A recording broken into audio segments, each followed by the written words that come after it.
Quiero expresar mi agradecimiento a Mi Tierra Televisión por esta ocasión de poder dar a conocer un poco mejor la historia del Valle de los Caídos y también la presencia benedictina en el mismo lugar desde su inauguración en 1958. El Valle de los Caídos es un gran monumento religioso, un santuario situado en Sierra de Guadarrama, dentro de la provincia de Madrid, en el término municipal de San Lorenzo del Escorial, localidad de la que dista a 12 kilómetros de distancia. Está enclavado en un bello paraje en el Valle de Cuelgamuros, que fue rebautizado después como Valle de los Caídos, y desde varias posiciones de él se puede divisar la ciudad de Madrid, que está situada a 58 kilómetros de distancia. El origen tuvo lugar a raíz del conflicto que la historiografía comúnmente conoce como Guerra Civil Española, la guerra de 1936 al 39. La idea partió del propio jefe del Estado, Francisco Franco, que por dos decretos de 1 de abril de 1939 y 1 de abril de 1940 se decidía construir un gran monumento para la memoria de los caídos, y con el tiempo cada vez se fue afianzando más la idea de ser un signo de la reconciliación nacional entre los dos bandos que antes habían estado enfrentados. Trabajaron en las obras principalmente dos arquitectos sucesivamente: Pedro Muguruza, vasco, de 1940 hasta 1950, año en que le sucedió Diego Méndez por razones de enfermedad del primero, y fue el que culminó las obras. Está enclavado propiamente dentro de este Valle de Cuelgamuros, en el Cerro de la Nava, que es el lugar donde finalmente se decidió erigir. En un primer momento se había pensado en otro cerro, que es el que se denomina Altar Mayor, y es donde se construyó una ermita de un Vía Crucis que recorre el Valle de los Caídos. La financiación desde el primer momento, desde el primer decreto, propiamente el fundacional de 1 de abril del 40 más que el de 39, se estableció que, considerando que España acababa de salir de una terrible guerra, el Estado no estaba en situación de afrontar una carga económica como la que se preveía para este monumento. Entonces se estableció el criterio de buscar fondos que no supusieran un gasto para el Estado ni salieran del bolsillo de los españoles. En este sentido se determinó aplicar los fondos sobrantes de lo que era la suscripción nacional, es decir, aquellos fondos, aquellos bienes recaudados de donaciones particulares que habían realizado diversas personas para la financiación del bando nacional. Al término de la guerra quedaba un sobrante, quedaba un remanente, y esto se aplicó para el Valle de los Caídos. Llegó un momento en el que se comprobó que esta cantidad no iba a ser suficiente, y por lo tanto, manteniendo ese mismo criterio de que no fuera el Estado el que pusiera el dinero, ni el dinero de los españoles, lo que se realizó fue, para cubrir los gastos que quedaban, que eran mucho mayores de los previstos, realizar unos sorteos extraordinarios de Lotería Nacional celebrados el 5 de mayo para acabar de financiar el monumento. En los años previos se habían estado celebrando también estos sorteos extraordinarios con el fin de reconstruir la ciudad universitaria de Madrid, que había quedado arrasada puesto que era zona de pleno frente de batalla. Un tercer componente en la financiación, menor pero también con cierta importancia, provino de donaciones particulares, donativos particulares de personas que quisieran financiar el monumento. Por lo tanto, este criterio creo que es importante tenerlo en cuenta de cara a ciertas leyendas que han surgido en ocasiones con respecto a la financiación del Valle de los Caídos. Otro aspecto interesante en la construcción, y que también se ha estado tratando mucho, sobre el que existe una leyenda que sobre un fondo de verdad la ha envuelto, lo que es el fondo de verdad, lo ha envuelto de un gran cúmulo de falsedades, es el tema de la presencia de presos republicanos trabajando en la construcción del monumento del Valle de los Caídos. Dado que es una leyenda, como digo, llena de falsedades, sobre la que se ha dicho mucho, creo que conviene hacer una digresión un poco más extensa sobre este asunto. Durante la guerra surgió en el bando nacional la obra de redención de penas por el trabajo, a raíz de un decreto de 1937 y una orden ministerial de 1938. Hay que decir que ya en el bando republicano también, cuestión que se suele desconocer, para la defensa frente al avance de las tropas nacionales se empleó también la mano de obra de prisioneros hechos por el bando republicano para los denominados batallones o destacamentos de fortificación. Y paralelamente en el bando nacional se vio el problema de un elevado crecimiento del número de presos en las cárceles españolas y se afrontó cómo resolver esta cuestión. Y para ello se creó, como digo, la obra de redención de penas por el trabajo. Que ahora mencionaremos algunas de las cuestiones relativas al número de presos. Entre estos trabajos que se podían realizar en las cárceles también había la posibilidad de realizarlo como en otros países en el momento. Esto era en el panorama internacional y en los sistemas penitenciarios del ámbito internacional. En el derecho penitenciario internacional, la cuestión del trabajo de los presos era lo más moderno y casi lo más difundido. En España se aplicó también el sistema de destacamentos y colonias de trabajo. En 1942, en todo el panorama de la geografía española, había 87, en 1943 había subido a 141 y en 1945 había descendido ya a 52. En el bando nacional se encontraron con el problema, igual que en el bando republicano, de un ascenso, como digo, del número de presos. En el 1 de enero de 1940 en las cárceles españolas había más de 270.000 presos. Por la aplicación de la redención de penas en 6 años, el 1 de abril de 1946, la cifra había descendido a algo más de 32.000. De los cuales la mayoría eran ya presos comunes y no presos que pueda calificarse como presos de guerra o presos políticos. A la muerte de Franco en 1975, la cifra de los presos en las cárceles españolas era de 16.000. Con las amnistías posteriores la cifra quedó reducida a la mitad, aproximadamente unos 8.000. En 1992 había subido ya a 42.000 y hoy día ronda en torno a los 60.000 la población penitenciaria española.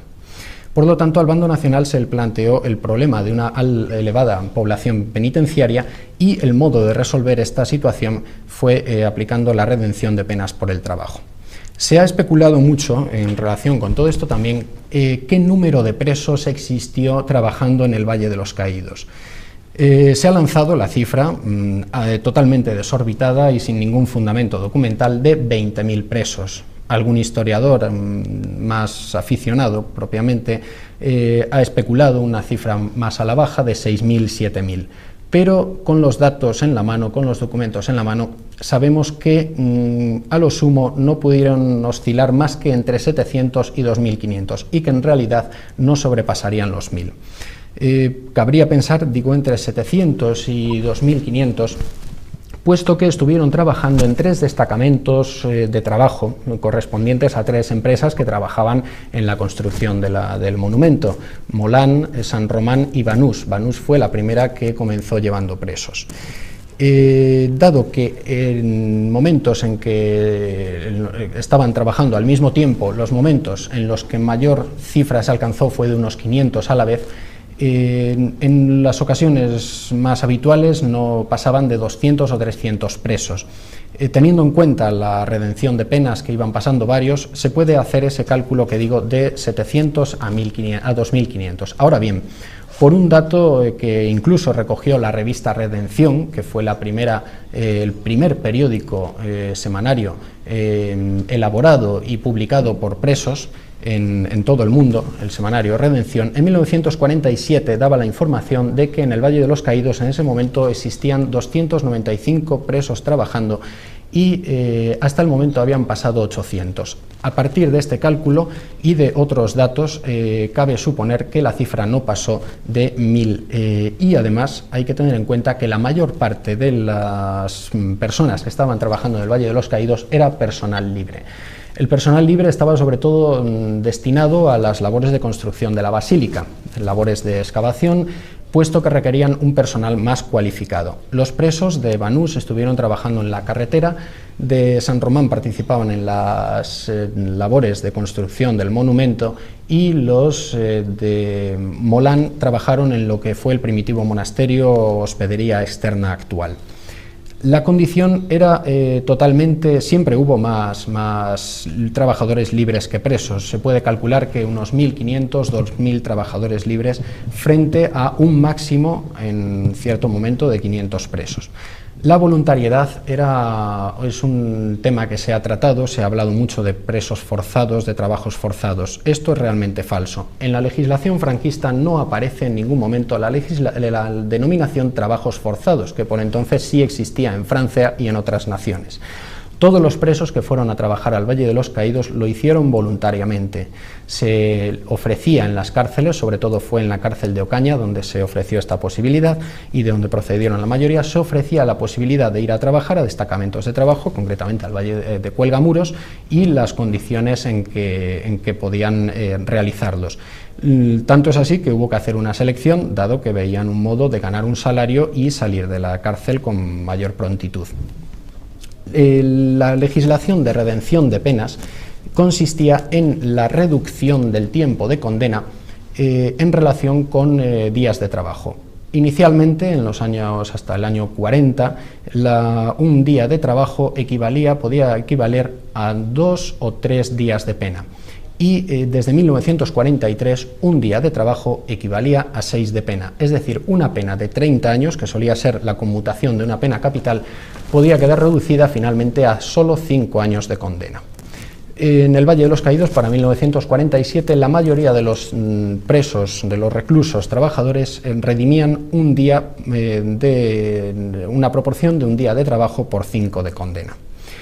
Los presos cobraban un salario que tenía que ser igual al de los trabajadores libres del ramo y en la zona en que estuvieran contratados. Y si era un sitio, como era el caso de Valle de Cuelgamuros, donde había presos libres, el salario tenía que ser totalmente igual. Esto ya desde las disposiciones de 1937 y 38.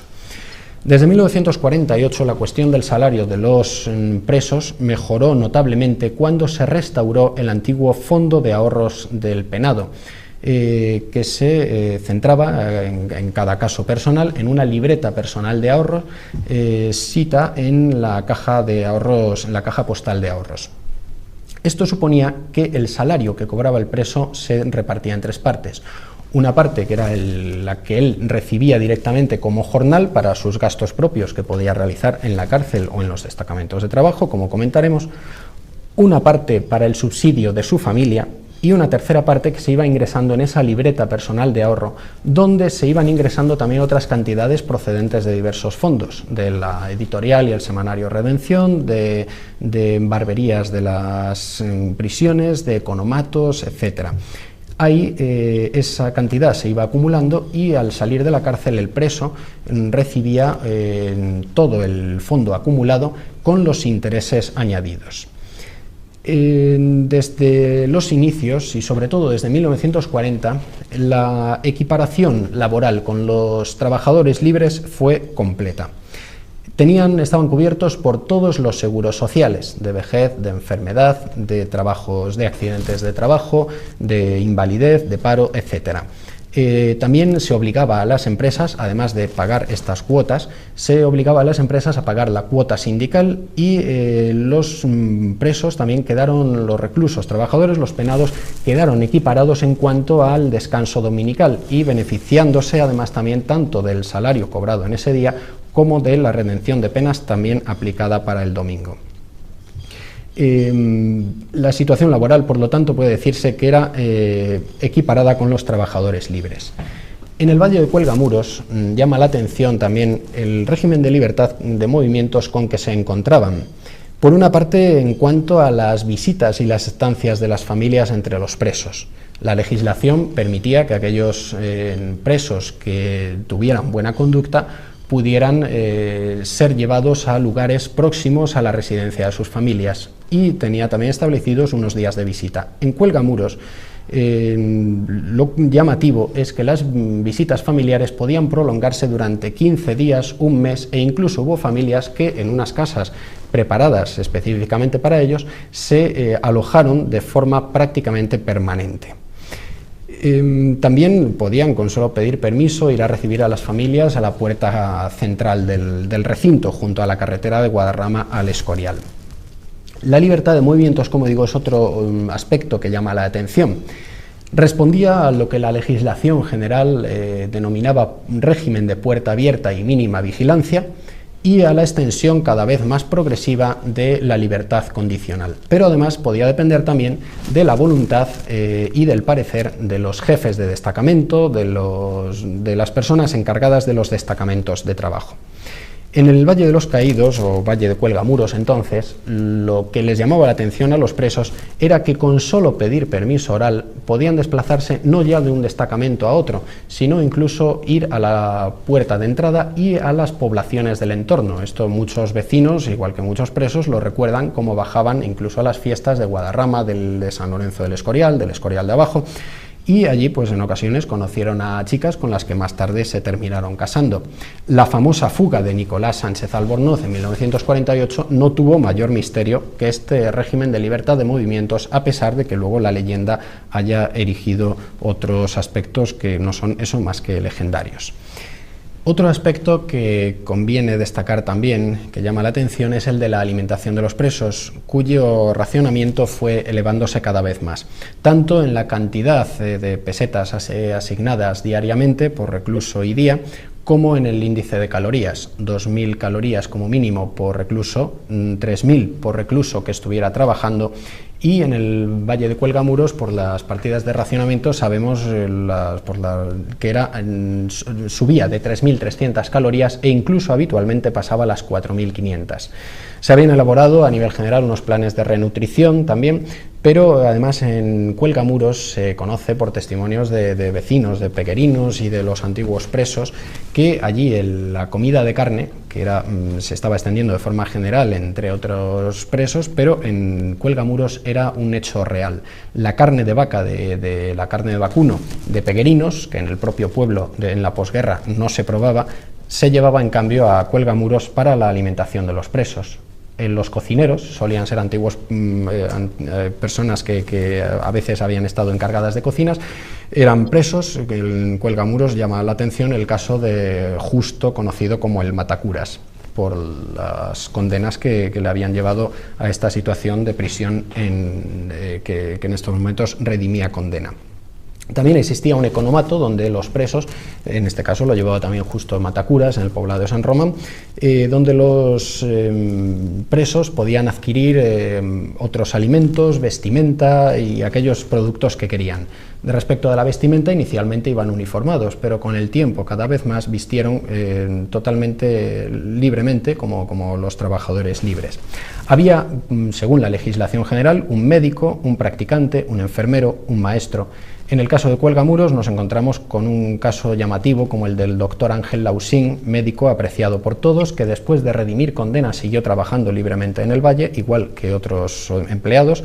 El practicante era Luis Orejas, el maestro que daba clases a niños tanto de presos como de trabajadores libres como de funcionarios de prisiones era Gonzalo de Córdoba. Y respecto a los funcionarios de prisiones, también un aspecto que llama la atención en la libertad de movimientos es que quienes estaban al frente de los destacamentos de trabajo para la vigilancia no era la Guardia Civil, que sí se ocupaba del recinto general, sino normalmente para cada destacamento solamente 2 o 3 funcionarios de prisiones. Por las noches los prisioneros podían salir por fuera de los barracones tranquilamente y tratar con los libres.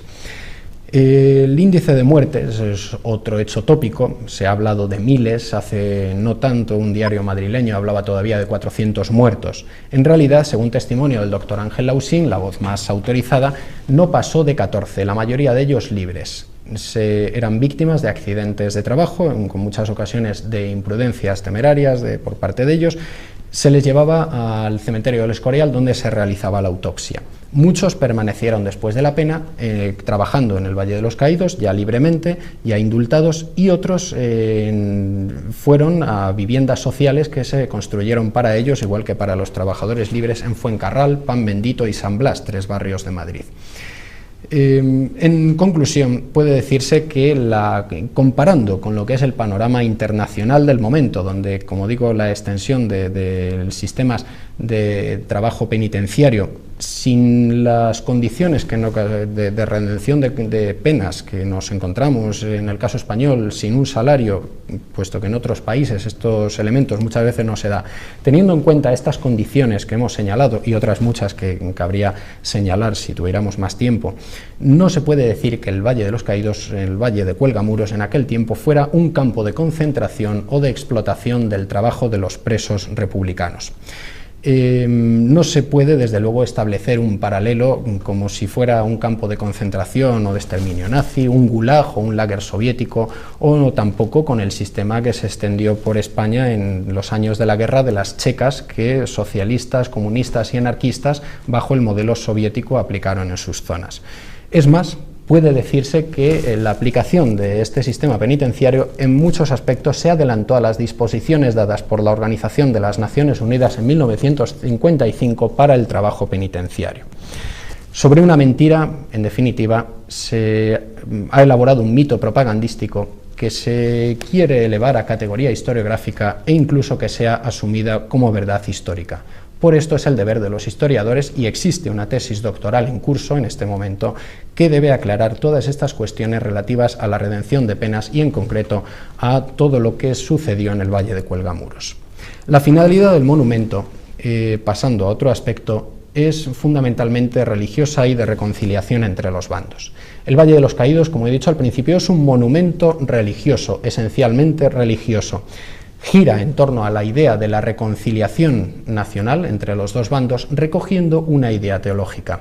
Cristo es quien ha redimido al hombre y le ha reconciliado con Dios Padre. Ha alcanzado la reconciliación entre el hombre pecador y Dios.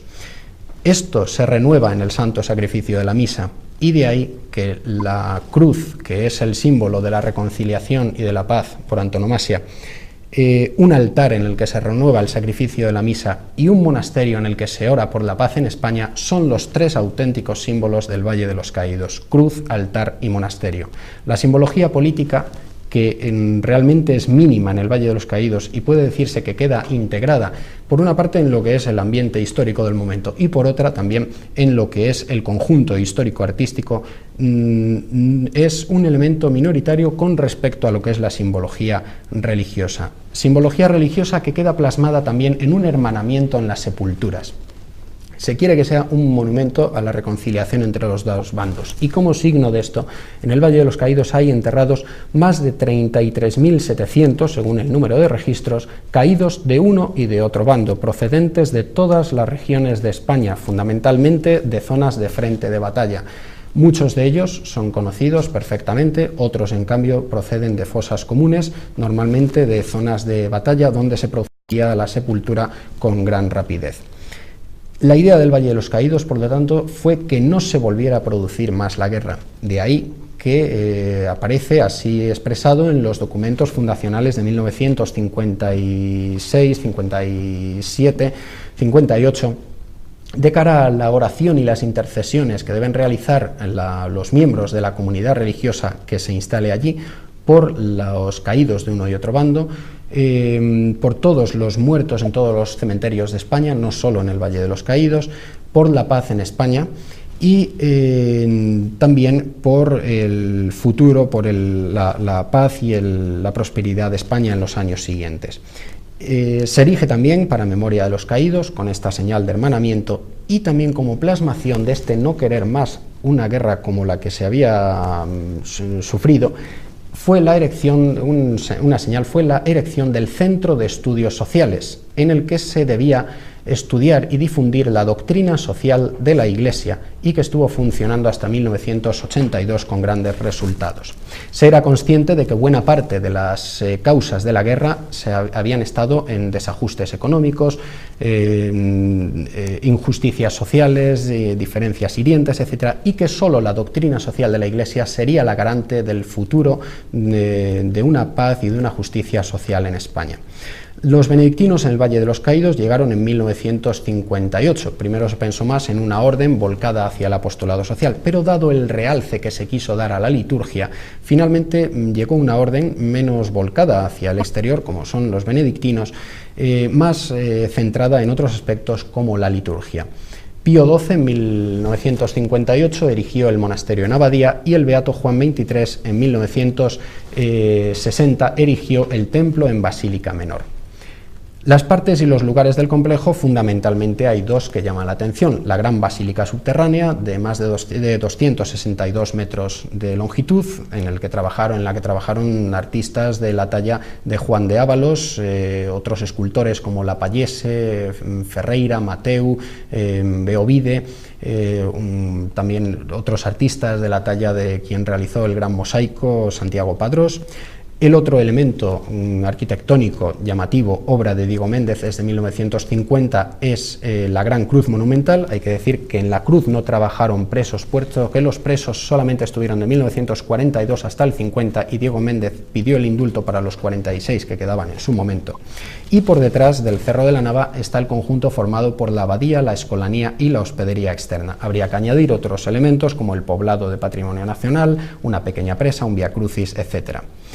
En la actualidad, la basílica cumple a la perfección su función religiosa. La comunidad benedictina, con el apoyo de la escolanía de niños cantores, de alrededor de 50 niños cantores que acogió desde el primer momento, celebra con la mayor solemnidad y seriedad la Santa Misa.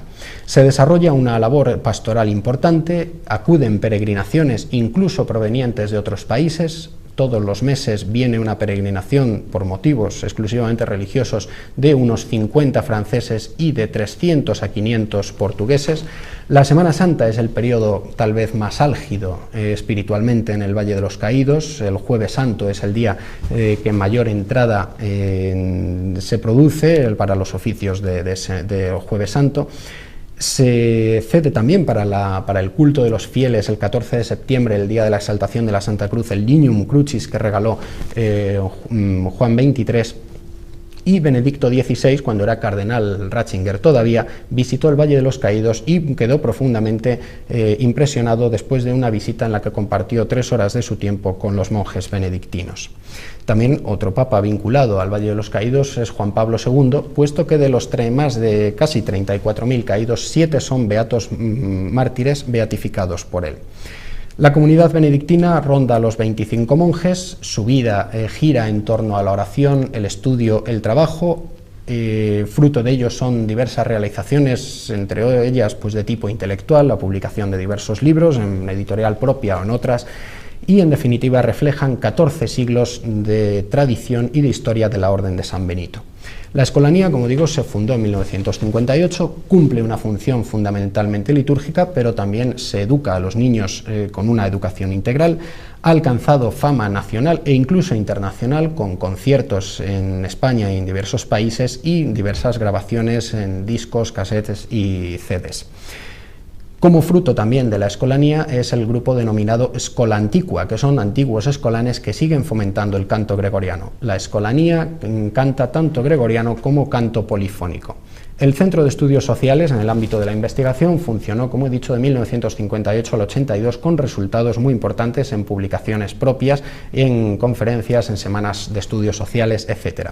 Esta labor intelectual hoy en parte la prosigue de algún modo otra asociación, que es la Asociación Internacional del Canto Gregoriano, cuya sección hispana tiene su sede en el Valle de los Caídos y edita una revista de nivel científico que es Estudios Gregorianos.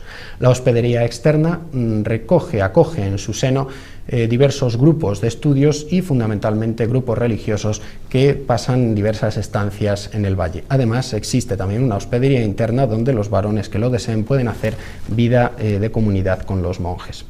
En conclusión, el Valle de los Caídos puede decirse que es un gran monumento que refleja un momento crucial de la historia de España, como es la Guerra de 1936, que recoge todo lo que es un momento esencial en su historia, pero incluso más allá de una dimensión temporal, la presencia de la comunidad benedictina, que recoge esos 14 siglos de tradición y de historia de la propia orden benedictina, a través de la vida diaria de sus monjes, con su dedicación al ora et labora, al reza y trabaja, con la vivencia de su lema Pax, paz, le da una dimensión supratemporal, y desde esa vida interior de paz del alma, los monjes pueden ser portavoces de también esa paz externa que los hombres de hoy necesitan tanto.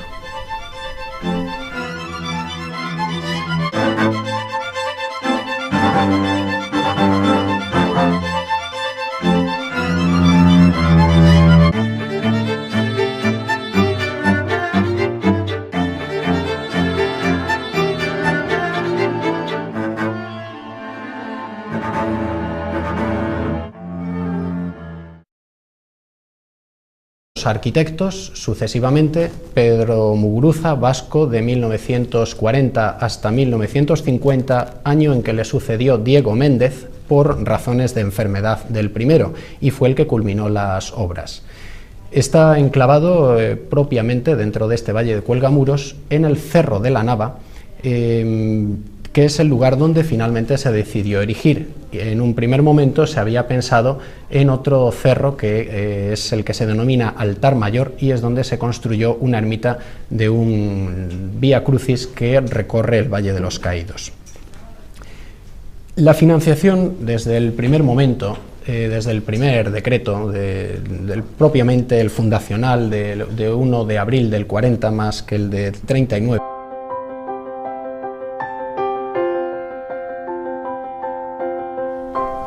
quiero expresar mi agradecimiento a Mi Tierra Televisión por esta ocasión de poder dar a conocer un poco mejor la historia del Valle de los Caídos y también la presencia benedictina en el mismo lugar desde su inauguración en 1958. El Valle de los Caídos es un gran monumento religioso, un santuario situado en Sierra de Guadarrama, dentro de la provincia de Madrid, en el término municipal de San Lorenzo del Escorial, localidad de la que dista a 12 kilómetros de distancia.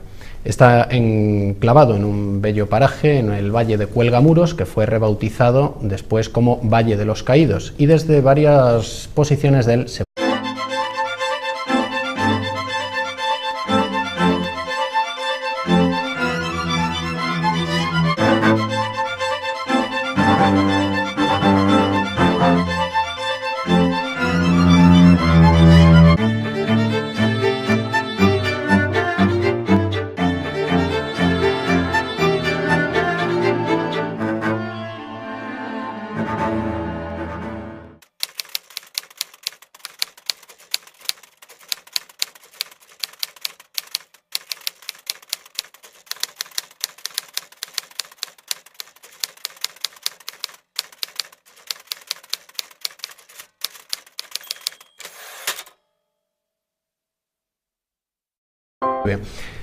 estableció que, considerando que España acababa de salir de una terrible guerra, el Estado no estaba en situación de afrontar una carga económica como la que se preveía para este monumento. Entonces se estableció el criterio de buscar fondos que no supusieran un gasto para el Estado ni salieran del bolsillo de los españoles. En este sentido se determinó aplicar los fondos sobrantes de lo que era la suscripción nacional, es decir, aquellos fondos, aquellos bienes recaudados de donaciones particulares que habían realizado diversas personas para la financiación del bando nacional. Al término de la guerra quedaba un sobrante, quedaba un remanente, y esto se aplicó para el Valle de los Caídos. Llegó un momento en el que se puede divisar la ciudad de Madrid, que está situada a 58 kilómetros de distancia. El origen tuvo lugar a raíz del conflicto que la historiografía comúnmente conoce como Guerra Civil Española, la guerra de 1936 al 39. La idea partió del propio jefe del Estado, Francisco Franco, que por dos decretos de 1 de abril de 1939 y 1 de abril de 1940 se decidía construir un gran monumento para la memoria de los caídos, y con el tiempo cada vez se fue afianzando más la idea de ser un signo de la reconciliación nacional entre los dos bandos que antes habían estado enfrentados. Trabajaron en las obras principalmente dos